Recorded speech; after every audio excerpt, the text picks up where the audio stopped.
Mirë të nderuar zonë e zotërinj, përshëndetje, mirë se po takojmë edhe sot në magazinën e pasdites në kanalin e parë të Radio Televizionit e Kosovës, është ky Imazhi.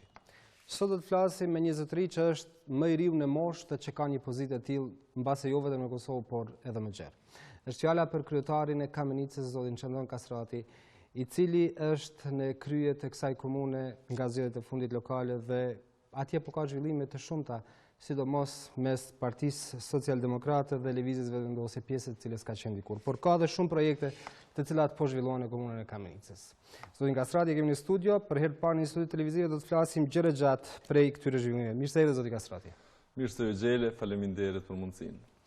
Lexova pak më herët një lajm në profilin tuaj në Facebook dhe keni quajtur lajm fantastik që ka të bëjë me buxhetin e komunës Kamenicës, sepse keni marrë para shtesë ose buxhet shtesë nga Ministria e Financave, respektivisht nga Qeveria e Kosovës.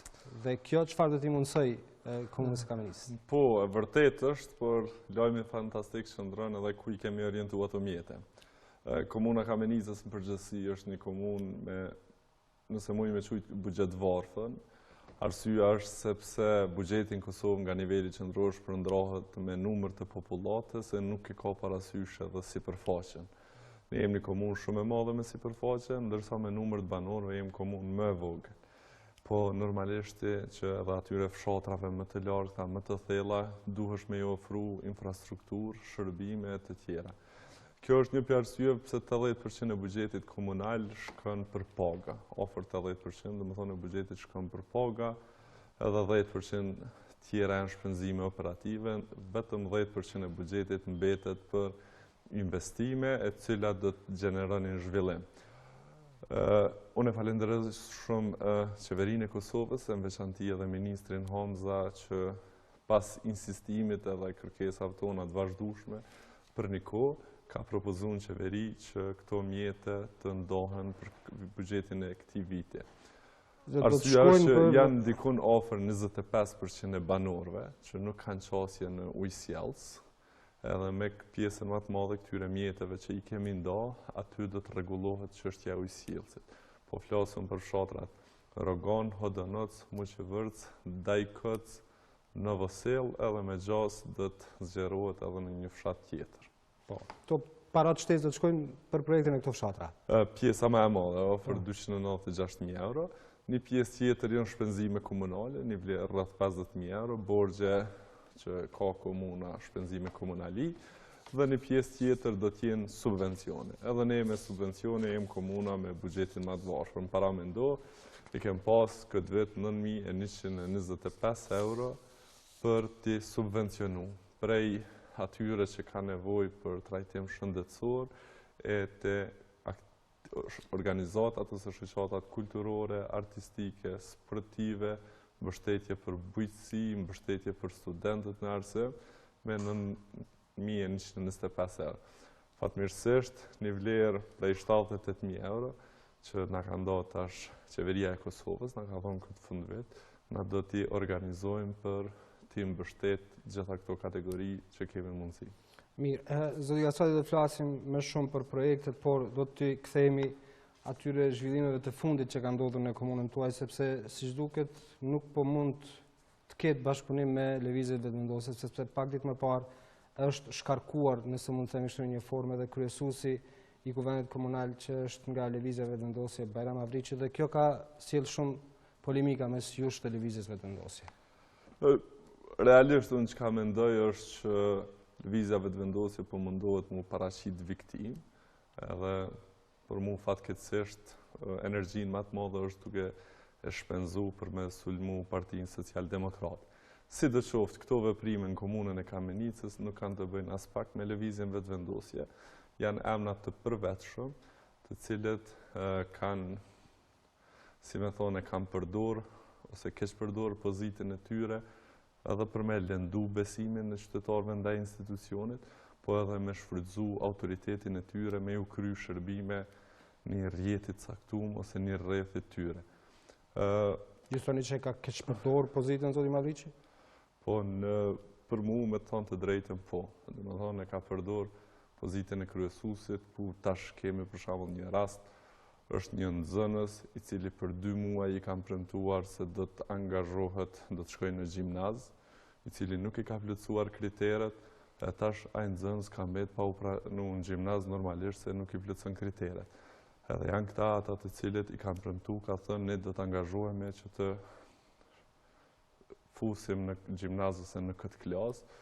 Tash për mua problemi tjetër më i madh është që edhe në shkollat ku i ka plotësu kriteret ai, për humbje kaq gjatë mësimit, çka duhet me bë. Jemi tu e shiku mundësinë, po është problem shumë i madh në triu me ja humb ndoshta edhe vitin shkollor. Ka raste të tjera ku i ka taku prindrit edhe ju ka thënë se cilin mësimdhënës po e dëni ju me ja upru edhe këtë me ju largu, po flasën gjithkohën prej cilësisë së kryesuesit të kuvendit, edhe për hir të ndërtimit të një klientele ju ka thënë që këtë mësimdhënës unë do t'ja angazhoj, normalisht e ligjërisht nuk ka qenë e mundur edhe lejuar. Edhe deri të gjithë të tjerat ku ka thënë që ne do ta shfrytëzojmë ndikimin në drejtori të caktuar që e kemi me ju kry favore shërbime individëve të caktuar. Edhe kjo është arsye. Domethënë janë edhe 3 drejtorë tjerë të lëvizjes vetëvendosje, gjithashtu edhe ushtrusja detyrës në drejtorinë e arsimit është pjesë e lëvizjes vetëvendosje. Nuk ka të bëjë kjo me lëvizjen vetëvendosje, kjo ka të bëjë me emrat e përvetshëm. Ju po thoni kështu për lëvizje vetëvendosje, po thotë që ju po u hakmerrni atyre. Keni fituar postin me emrin e lëvizjes vetëvendosje dhe siç thonë ata, besoj ke dëgjuar, madje ka pasur deklarime të tilla dhe zotit Kurteshi i cili ka thënë që me veprimet e fundit ju i keni bërë argat Kadri Veselit dhe Goran Rakiçit. Unë sinqerisht ndi keqardhje për atë qëndrim publik që e ka bërë zotri Kurteshi, kam respekt jashtëzakonisht shumë për të kalumen e tij. Mendoj që nuk duhet na me toleru edhe me leju në shoqërinë tonë që nëse unë avancohem në subjekt ose i afrohem dikujt me dal diçka me thënë që asaj edhe vetë nuk e beson. Gjithë asamblestët që e kanë votuar për kryesues të kuvendit, zotrin Mavriqi, pjesa më e madhe e tyre edhe e kanë vendosur që ta shkarkojnë. Bëhet fjalë edhe për Partinë Demokratike edhe për asamblesë të komunitetit serb.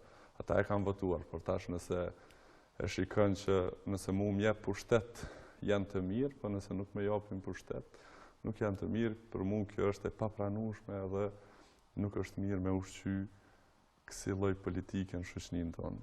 Tërkohë qëllimi në qoftë se këto gjëra nuk janë të vërteta kur bën deklarime dhe krahasime të tilla. Po, unë e thash edhe atë qëllimi i tyre, ose një pjesë tyre është që të paraqiten viktimë, edhe në anën tjetër, për mua, si po e kuptoj në raport me ligjërimin publik që janë duke e bërë, është që shumicën e kohës po mundohen problemin kryesor me paraqit Partinë Social-Demokrate në raport me krejt këto të këqija që kanë ndodhur dhe janë duke ndodhur në Kosovë. Po unë edhe një gjë duhet me pas qartë, se nuk bi pre e këtyre qoftë presionit publik, qoftë çfarëdo mënyre tjetër, kushdo që kesh përdor, ose nuk ndikon në të mirën e përgjithshme, nuk do të ketë vend në komunën e Kamenicës. Po, a ka bazë ligjore, sepse zoti Mavriqi ka reaguar duke thënë që shkarkimi i tij nuk ka bazë ligjore në formën se si është zhvilluar krejt ngjarja. Realisht, edhe kjo është një prej mënyrave se si e ka keq përdorur pozitën. Fillimisht kërkesa është bërë ditën e martë nga anëtarët e kuvendit komunal.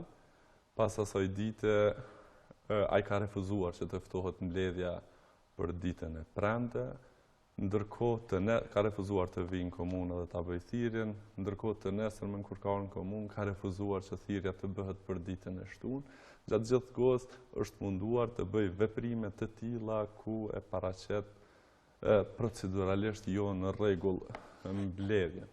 Arsyeja tjetër është që në seancë ka thënë që një kryesues i kuvendit ka mandatin, po aq sa e kanë edhe asamblesët.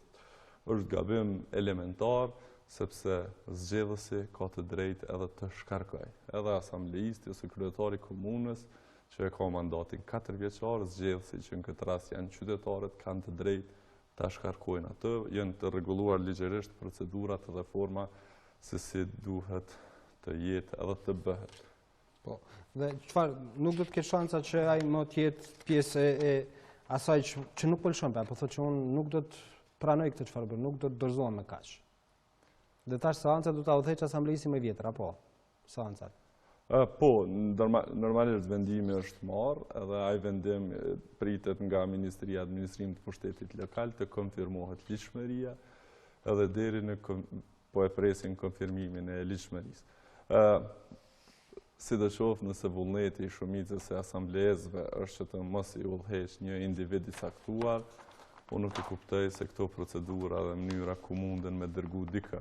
Kjo është çështje e kuvendit komunal, është çështje e vullnetit të tyre, me të thënë të drejtën, edhe më herët ka pas zëra dhe janë ngrit nga anëtarët e kuvendit komunal që të ndërrohet kryesuesi, por tash në këtë kohë me siguri jam bind shumica, edhe për këtë arsye ka ndodhur ai votim. Unë edhe njerë po them që krejt kjo shkon në drejtim të asaj që po mundohen të paraqiten viktim, kënse ne jem duke u munduar të angazhohemi të punojmë. Kjo tendenca për të paraqitur viktim, siç po thoni ju, a është për faktin se ju larguat nga lëvizja vetëvendosje, sepse ju sulmojnë në këtë pikë shumë, zoti Kastrati. Madje po thonë që ju, por edhe zoti Ahmeti, keni vjedhur fitoren në një formë duke u larguar nga vetëvendosja sepse votat i morët në vetëvendosjen. Para është që lëvizja vetëvendosje ka pasur kandidat në secilën komunë të Kosovës. Rrjedhimisht nuk mjafton vetëm subjekti që të fitosh. Shumë e rëndësishme çfarë programi ke edhe cili është kandidati. Unë e pranoj edhe kam të qartë që pa lëvizjen vetëvendosje nuk do të mund të fitoja pozitën e kryetarit, por tash po e them pa modesti që edhe lëvizja vetëvendosje ka pasur kandidat në komuna të tjera. Nuk ta ofron fitoren vetëm subjekti. Fatmirësisht e kem këtë nivel të emancipimit shoqënisë ku e bën dallimin edhe në mes të individëve edhe programit për ndryshe prej subjektit. Edhe mendoj që kjo është mirë. Normalisht që unë jam i bindur që i kam të njëjtat parimet, të njëjtat qëndrimet, të njëjtat qëllime, të njëjtin program edhe atë po vazhdoj. Prej kondit tim, unë që ka mendoj është që ajo që ka ndryshuar është lëvizja vetëvendosje dhe jo unë personalisht. Dhe kur për referohemi këtyre reagimeve, të flasim edhe pak për këtë, ata kanë thënë që ju do të duheshit që ta lenit edhe postin e kryetarit komunës me që keni ardhur në pushtet sipas tyre me votat e vetëvendosjes. Është edhe një gjë e rëndësishme me theksu që lëvizja vetëvendosje në komunën e Kamenicës ka kandiduar edhe për kuvendin komunal, edhe nuk është subjekti i parë. Sa asamblejist jeni si PSD tash? Aktualisht është një asamblejist nga Partia Social-Demokrate në kuvendin komunal të Kamenicës, po bazuar në atë që kërkuat përgjigjem, po e them edhe njerë që lëvizja vetëvendosje në kuvendin komunal në Kamenicë nuk e ka zënë vendin e parë. Si subjekt? Si subjekt. E kam fjallën që për gjithë ata që mendojnë që nëse je vetëm në petkun e subjektit, gjitha do t'i fitesh.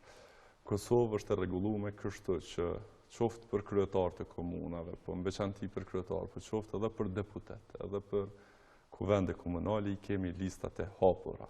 Edhe unë e di në angazhim subjekte se sa shumë ka rëndësi cilë kandidat do të fusësh në listën me cilën do të garësh. Janë listat e hapura, për mua shumë mirë që janë kështu, edhe qytetari kur të votoj.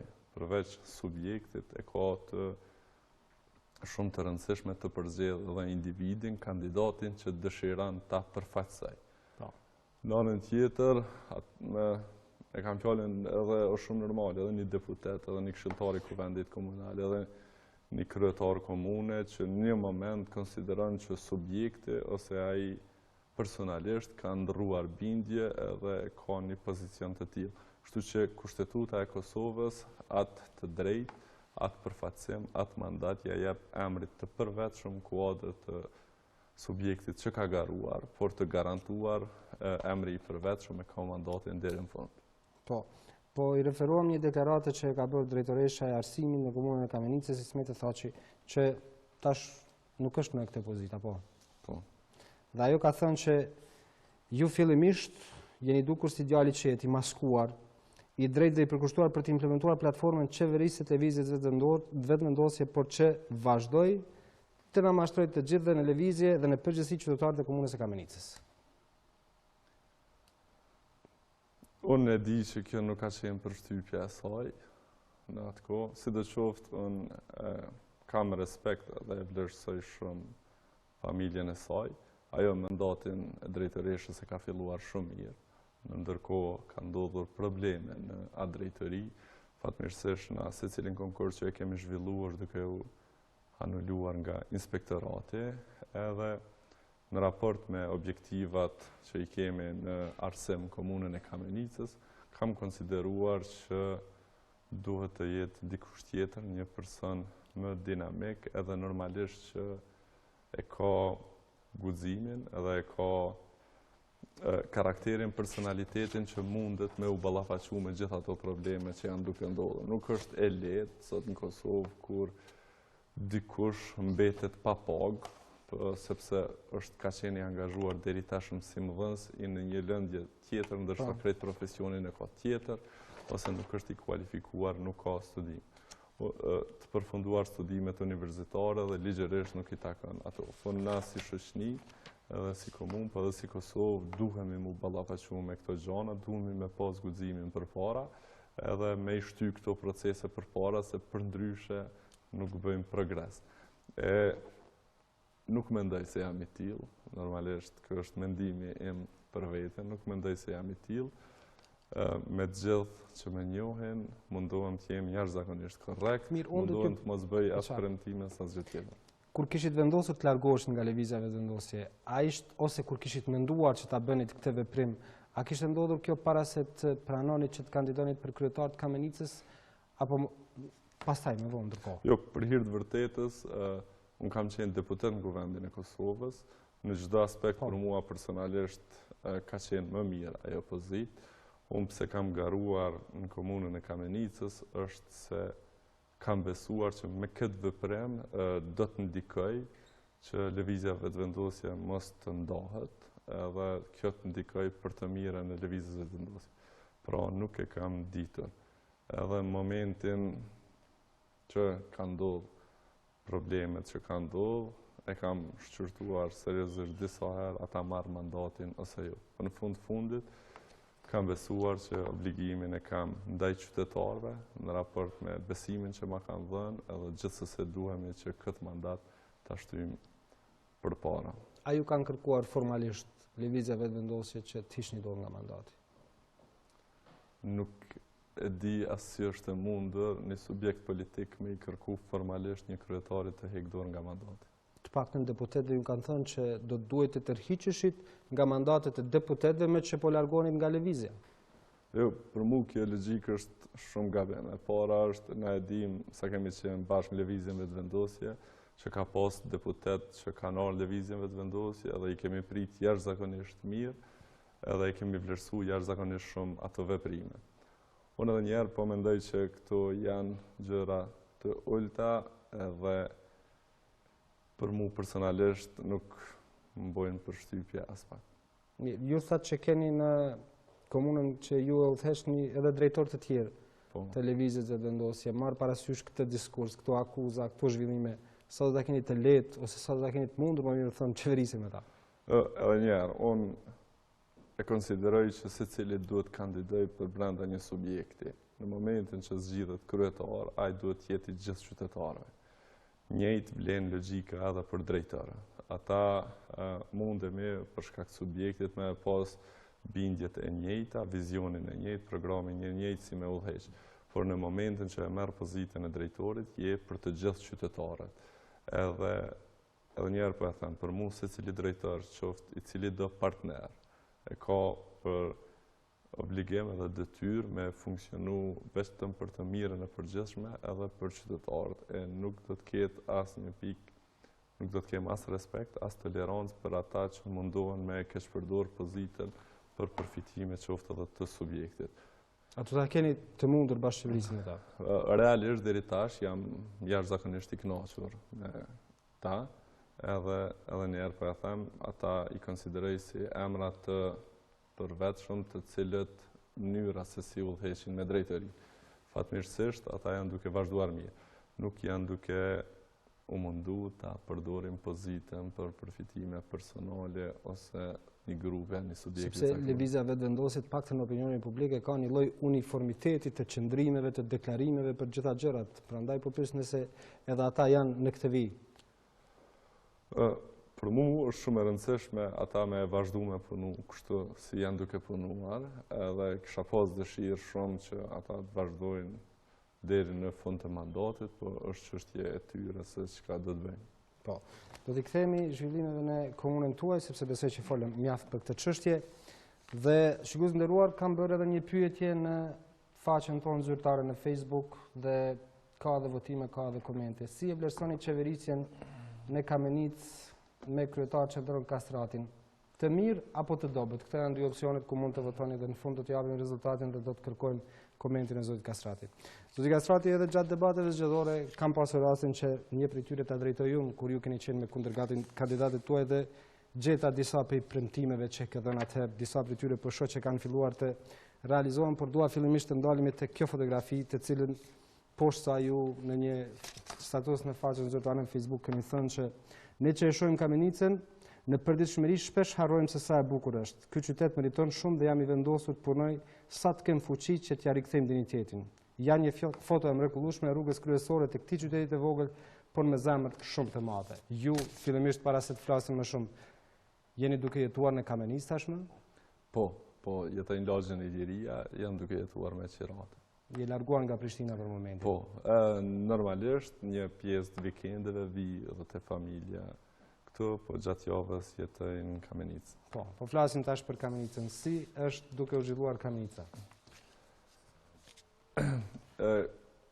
Kamenica e ka një të mirë edhe një problematikë. Problematika është buxheti edhe trajtimi që i bëhet prej nivelit qendror, mundësitë financiare janë të vogla.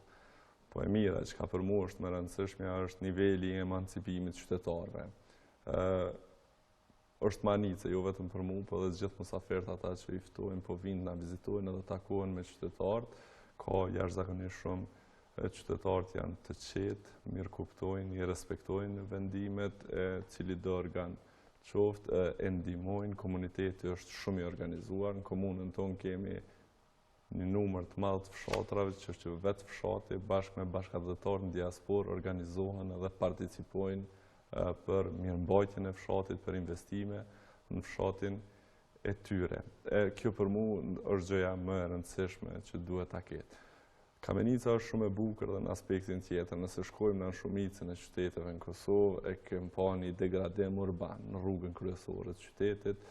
Gjithkatë do të kesh ndërtesa dhe lokale për skejt rrugës ku nuk ka hapësira as për trotuarën, ndërsa komuna, nëse vini edhe kush do i kthej gjithë na vizitojnë, ka jashtëzakonisht shumë gjelbrim, ka distancë prej rrugës kryesore shumë të madhe prej objekteve.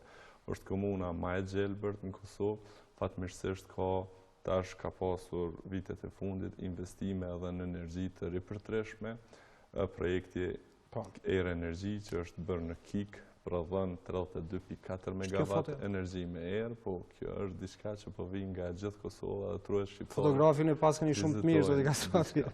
Po, gjithashtu është duke u bërë një investim edhe në energji solare, jemi model në Kosovë, në komunë, të e pas parasysh që tash, 2 herë gjysmë më shumë prodhohet energji e ripërtreshme në komunën tonë, se sa që konsumojnë krejt qytetarë në komunën e Kamenicës. Po, rreth 15 megawatt është konsumi i qytetarëve, ndërsa 32.4 energji me erë, 3 megawatt janë duke ndërtuar një plantacion të prodhohet energji solare dhe ka kërkesë që të 4-5 fishohet kjo më shumë.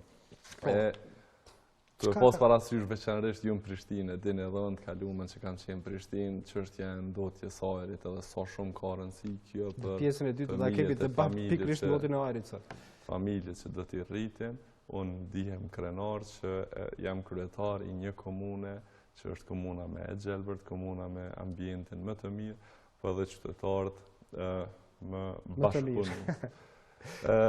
Për shembull, shumë interesant Kamenicë shtëpit, një pjesë e madhe i lojnë të hapura, nuk i mbyllen me qelës, ka jashtëzakonisht pak. Siguria është e madhe? Siguria është e madhe, veturat gjithashtu i lojnë të hapura, është diçka që edhe për një pjesë konsiderueshme Kosovës ju duket shumë interesante dhe befasi.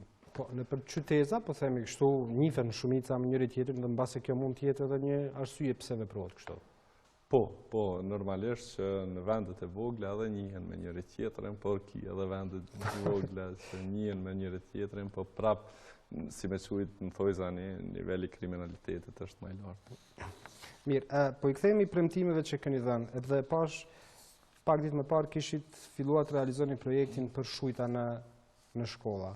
Për këtë ka pasur një debat pikërisht në studio gjatë fushatës për zgjedhjet komunale. Kjo do të jetë tash e pandalshme derisa ju të jeni kryetar? Po, ne kemi shpallur të nderin që për 3 vitet e ardhshme.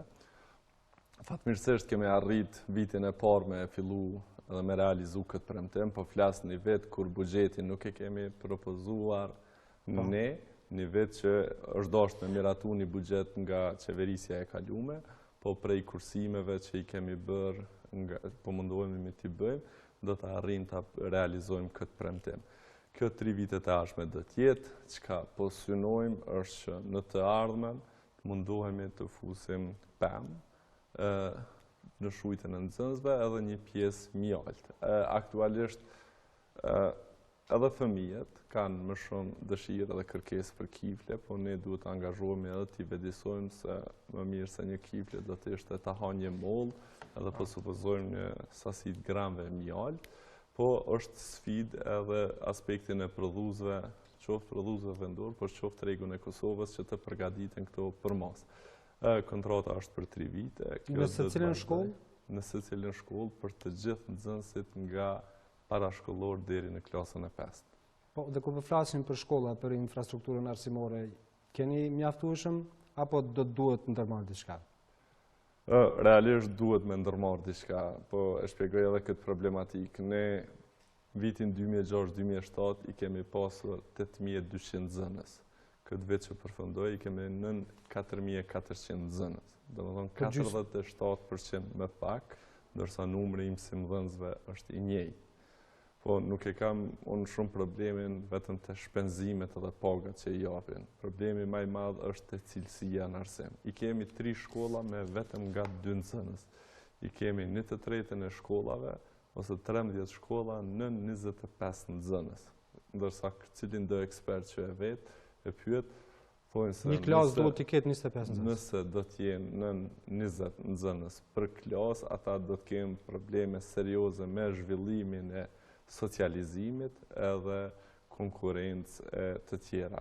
Na duhemi me bë diçka të tillë. Unë po e ftoj këtu edhe publikisht që nuk mundemi me bë këtë gjë vetë ne si komunë, po edhe Ministrinë e Arsimit, edhe veçanërisht organizata donatorë të huaj që në programet e tyre i kanë çështjet e arsimit, po për shembull këtë rast Gizin Gjerman, që të na mbështesin, të bëjmë së bashku një strategji se si duhet ta rregullojmë mësimin. Është shumë e rëndësishme me kuptu edhe me pas qartë që arsimi është vetëm për nxënësit, nuk është mundësi për pagë, nuk është mundësi për punësim, po është vetëm për hir të nxënësve dhe gjitha të tjera duhet t'ja u përshtatim atyre. Nëse i analizojmë veç në aspektin financiar, thonë që duhet me zvoglu 200, 300 për 300 numrin e mësimdhënësve. Po ne duhet me pas parasysh edhe anën tjetër që nëse i largojmë 200-300 mësimdhënës prej atje, nuk kanë mundësi, ata normalisht do të vinë në Gjilan, Prishtinë për mundësi më të madhe në punësim, një pjesë e tyre i kanë fëmijët në shkolla, prapë do të zvoglojë numri nxënësve. Dhe arsyeja se në disa shkolla ka 2-3 nxënës, në disa tjerë 20 ose në disa tjera me mira është për shkak se ka pasur goxha dyndje të mëdha të popullatës dhe e mbaj mend edhe në debati keni thënë që komuna e Kamenicës është një prej komunave që ka pasur më shumë të largime të qytetarëve të saj prej atje. A janë këto pasojat e saj? Pasoja reale dhe arsyeja kryesore nëse dojmë me thjeshtësu shumë është papunësia. 2/3 të Kamenisë sipas vlerësimit të Agjencionit Statistikave janë të papunë. Të kaluamën ka qenë industria që është punu atje, po me privatizim ka dështu gjithçka. Për shembull fabrikë që ka pas me mija punëtorë tashmë është në një restoran që vetëm bën shërbim edhe e ka një numër të vogël të punëtorëve. Edhe e dyta ka qenë bujqësia. Kamenica është si komunë njihet në aspektin e blegtorisë, por në Kosovë me politikat zhvillimore që i kemi nuk është aq atraktive të punohet me bujqësi. Normalisht që tash bashkarisht edhe ne si komunë, po edhe si nivel qendror i Kosovës, si qeverisje që jemi, duhet bëjmë një strategji, sepse Kamenica konsiderohet që po aq sa banori ka tash në Kamenica, edhe aq i ka në diaspore, edhe aq i ka në Prishtinë e Gjilan, në pjesën më të madhe. E kjo është një problem i madh. Unë edhe sot ndihem jashtëzakonisht keq, sepse trit vetëm në mundësi e shohin që të dalin jashtë, është një dëshpërim i përgjithshëm e duhemi urgjent me bë diçka. Po në raport me Kosovën, për shembull, niveli numrit nxënësve që ka sillet dikon rreth 20%. Në Kosovën si tërësi, ama në vendet si Kamenica është 47%. E kjo është shqetësim shumë i madh. Një 50% realisht energjisë dhe përkushtimet që po mundohemi me bë si kabinet është që mos me u marrë veç me mirë menaxhimin e Kamenicës, po me ngrit zonin edhe të qeveria Kosovës, edhe të donatorët e ndryshëm që të kthehet vëmendja pak në Kamenicë. Sepse nëse ti ki 900.000 euro buxhet për investime kapitale, në mirë menaxhim mundesh me ndiku 20-30, qoftë edhe 40% me orientu ato drejt, mos me leju keq përdorime, po prapë për një komunë 420 km2, ajo është vlerë jashtëzakonisht e vogël. Përveç shkollave, çfarë keni në plane, se çfarë mendoni që do të mund të bëni edhe për kopshte, për qerdhen e komunës Kamenicës? Komuna Kamenicës e ka një qerdhe, e ka kapacitet për 100 fëmijë. Realisht deri tash diku janë 50 fëmijë që e vjojnë ose e kalojnë ditën në qerdhe. Edhe kjo ndërlidhet prapë me papunësinë kaq të madhe. Se normalisht nevoja më e madhe për fëmijët me i dërgu në qerdhe është kur të dy prind punojnë. Edhe pse në Kamenicë çmimi është shumë i lirë, për shembull, është 5-6 fish më i lirë se në tregun e Prishtinës për qerdhe, prapë se prapë nuk i dërgojnë të gjithë. Kjo na lën me kuptu që pothuajse në secilën familje nuk janë të dy prind të punësuar, po njëri prej tyre rrin në shtëpi edhe për kujdeset për fëmijët. Po mundohemi që në aspektin si përfaqësor të bëjmë diçka për një pjesë tjetër që mos të jetë larg qerdhja në qytetin e Kamenicës, për shembull vend si Rogana, por nuk është si në Prishtinë ose fushë Kosovë, që popullata është më e dendur edhe papunësia është më e vogël, kërkesa që është shumë e madhe për qerdhe. Po nuk qenë ka ndonjë urgjencë kënë që se... Jo, nuk është, qa është urgjencë është mjavë rregullu kushtet. Dhe më thonë, fatmirësisht, unë po e falenderoj zotrin Recep Gündüz, i cili i kam pasur shtratat shumë të këqij, në buxhet nuk i kemi pasur të planifikuar, realisht nuk kam pasur shtratisht për fëmijët. Një bashkëdhëtar i joni në Turqi, i cili kur e ka pa gjendjen e ka marrë iniciativen edhe vetë me mjetet veta, ju ka siguru shtretër fëmijëve në qerdhe. Në aspektin e shërbimit me rregullu sa më mirë, kemi nevojë, po në aspektin e ndërtimit rritjes numrit qerdhe nuk është nevojë urgjente siç është në disa komuna tjera. I kemi edhe 10 minuta kohë, po shoh që ka shumë projekte këtu, është projekti i ujësjellësit në fshatin Koretin, pastaj projekti në vlerë për 60.000 euros për shpenzimin e secilës rrugë dhe adresat e banimit në komunën e Kamenicës, e projekte të tjera. Janë këto që i keni vendosur më me prioritet? Realisht në spari, po du me ju tregu qytetarëve që këto nuk janë meritat mia, këto janë më shumë meritat drejtorëve dhe stafit komunës Kamenicës që janë të bëni punë jashtëzakonisht të madhe. Edhe janë çështje për të cilat janë të domosdoshme edhe bashkarisht po mundohemi me shty përpara. Janë shumë fshatra në Kamenicë që çështjen e ujësjellësit nuk e kanë pasur të rregulluar ligjërisht ashtu si duhet. Kam funksionuar vetë, qoftë me zgjidhje individuale, qoftë si fshat janë organizuar edhe e kam pasur zgjidhur. Unë e falenderoj edhe drejtorin Basha, po edhe gjithë tjerët aty në drejtori që janë angazhu, që të gjithë fshatrat dikon 6 ose 7 cilët e kanë pas rrjetin e ujësjellësit, ka bërë një angazhim shumë të madh që kjo të hyjë në ndërmarrjen regionale hidromarrava, që është obligim ligjor që ata dikush ta vlerësoj se çfarë uje janë duke përdorur në shtëpitë e tyre. Shënimi rrugëve? Po, shënimi rrugëve një donacion i qeverisë norvegjisë. Ne çka kemi bërë është që kemi qenë shumë të shpejt edhe në detyrat që na kanë taku neve si komunë. Realisht ka qenë një komision ma herët mandatin e kaluar që ka bërë emërtimin e rrugëve. Na kemi angazhuar një ekip gjeodetëve të ri edhe tash e kemi fituar këtë donacion prej rreth 60.000 euro që të vendosen tabelat në të gjithë rrugët e komunës Kamenicës. Janë vetëm menaxhim i suksesshëm, performancë e mirë. Po çka duhemi shumë shpejt me po është me vendosur edhe numrat në për shtëpitë ose apartamentet ku banojnë ata, se të fatkeqësisht në vitin 2018 me këtë teknologji që e kemi, paramendo nuk kemi edhe adresa të vendosura. Është çështje shumë e rëndësishme që jemi shumë shpejt duke e shtyr me përpara. Çka është një e mirë shumë këtë vit është që numri i fermerëve që kanë fituar grante nga Ministria e Bujqësisë që të ndërtojnë ferma është shumë më i madh. Jemi prej komunave më të mëdha me numrin e përfituesve më të mëdha në nivel të Kosovës. Viteve tjera kanë qenë dikon rreth 7-8 raste ku kanë fituar grant për me ndërtu ferma, ndërsa si vjeti kemi 33.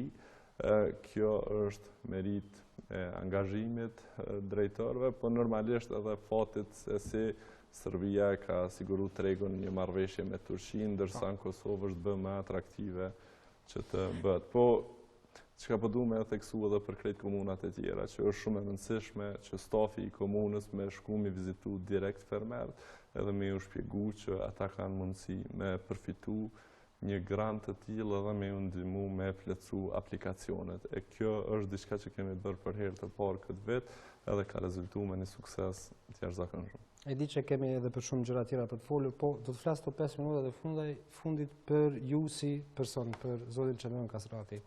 Sepse ka pasur shumë komente dhe shumë lajme të mira veprimi i fundit. Shqipërisë nderuar, zoti qendron Kastrati është i biri i dëshmorit Isa Kastrati, figurës e njohur, ushtarit të njohur të ushtrisë qendrore të Kosovës. Dhe pak ditë më parë, banesa e juaj në Prishtinë ju dha një familje në nevojë. Ishte një veprim që të rëndzamëru lavdura shumë, por dua të di vendimin për ta bërë këtë.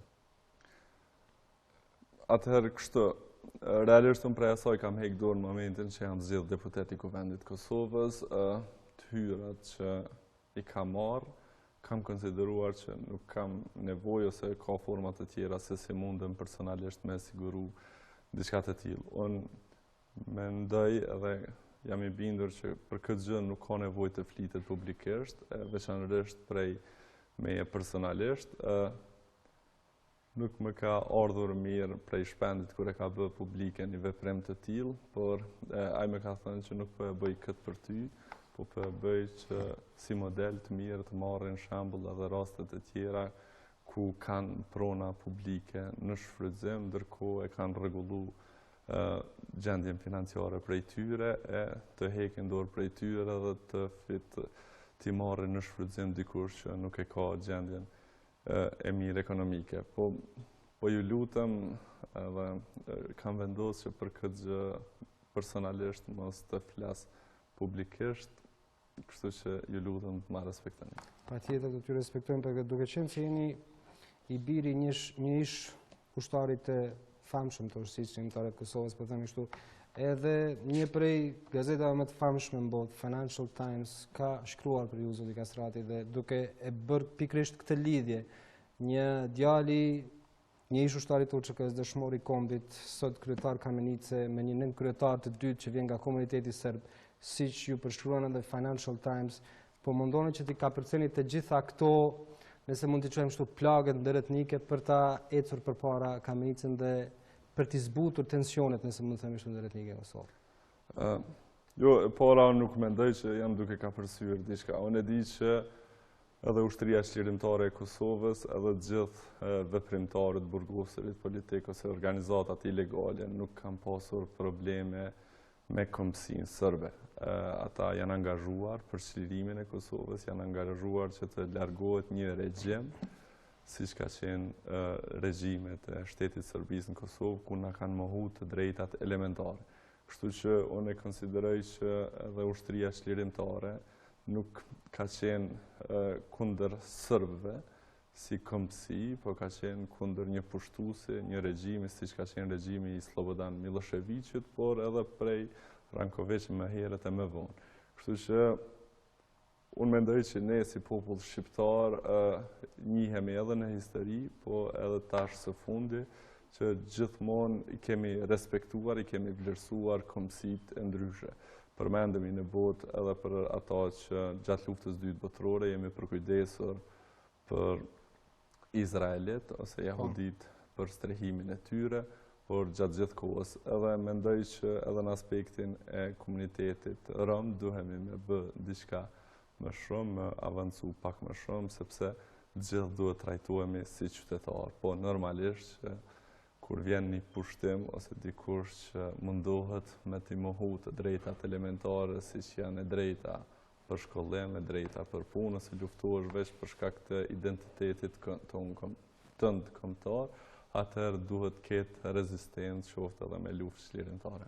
Duhet në zemën para se të mbaheshin zgjedhjet për kryetar komune, ka pasur një debat për ju në Kamenicë nga rivalet tuaj politik, ju kishin bërë akuza goxha të rënda në këtë aspekt.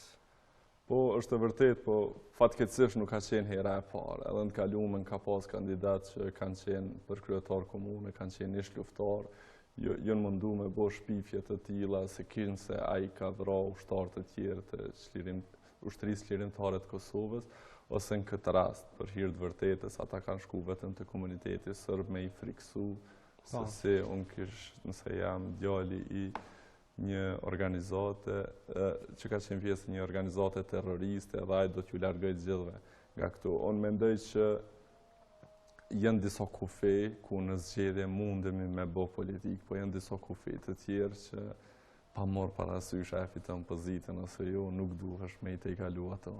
Po, dhe jemi në minutin e fundit, si që premtova shikues nderuar, i kisha bërë një sondazh në fillim të emisionit, si e vlerësoni qeverisjen e qendron Kastratit në Kamenicë. Po kërkoj nga kamera që ta fokusoj rezultatin, është 57% të mirë, 43% të dobët. Ky është rezultati i sondazhit gjatë emisionit të bërë. Zoti Kastrati është një konfirmim, nëse mund ta quajmë kështu, të asaj çfarë shkruajnë. Mund të jeni të organizuar, mund të mos jeni të organizuar, por duket se vazhdoni të jeni i pëlqyer në masë nga qytetarët e Kamenicës. Faleminderit, po më vjen mirë për këtë. Zakonisht qeverisjet ose kryetarët fillimin e mandatit duhet me i marrë disa vendime që janë më të vështira. Po prapse prapë ndihen njerëz zakonisht shumë mirë edhe falenderues për vlerësimin që e bëjnë qytetarët për udhëheqjen e Kamenicës. Mirë, edhe kam fare një pyetje në fund. Duke qenë se jeni i ri në moshë për në Kosovë, gjithsesi, por lexova sot se mund të jeni edhe më gjerë në rajone në vite tjera. Jeni unik edhe marrë parasysh të mbështetjet qytetare që keni edhe për veprimet që po i bëni, a mund të shërbeni edhe shembull për kryetarë të tjerë të komunave të tjera e të profileve të ndryshme? Po realisht kjo është barra më e rëndë që e konsideroj unë për vete edhe që po munduhem jashtëzakonisht shumë, sepse në Kosovë fatmirësisht një pjesë e madhe unë të besu që gjenerata e re është mundësia për me ndryshu Kosovën. E në këtë rast kur je kaqëri edhe ke një pozitë të tillë, mundesh me e dëmtu ose me lëndu këtë shpresë ose këtë besim që qytetarët e kanë. Kështu që kjo po ma bën pak edhe më të vështirë, po normalisht edhe po më nxit për më shumë angazhim e punë që t'ju dhojmë mundësi gjeneratës të re që të marrin pozita edhe përgjithësi edhe të bëjmë ndryshimet e nevojshme për me bo progres në shoqëri edhe me avancu më përpara. Zoti Kastrati, faleminderit shumë që ishte sot mysafir në Imazh. Faleminderit, ju uroj gjithë mirat juve dhe shikuesve. Suksese juve në punën tuaj në komunën e Kamenicës. Shikues nderuar, biseduam me zotin Qendron Kastrati, kryetari i Kamenicës për gjitha zhvillimet që ndodhin atje. Ky dhe qytetarët e Kamenicës janë me fat sepse jetojnë në komunën më të gjelbër dhe që ka nivelin më të ulët ose s'ka fare ndotje, por këtu në Prishtinë ne vuajmë shumë nga kjo dhe tash kur po ofrohet stira e dimrit, ajri veç se ka nisur të ndotet. Kjo është pjesa e dytë. Në tema e pjesës së dytë e Imazhit me mysafirët e saj kolege Alida Sejda do të flasë për këtë temë. Qëndrojmë ne.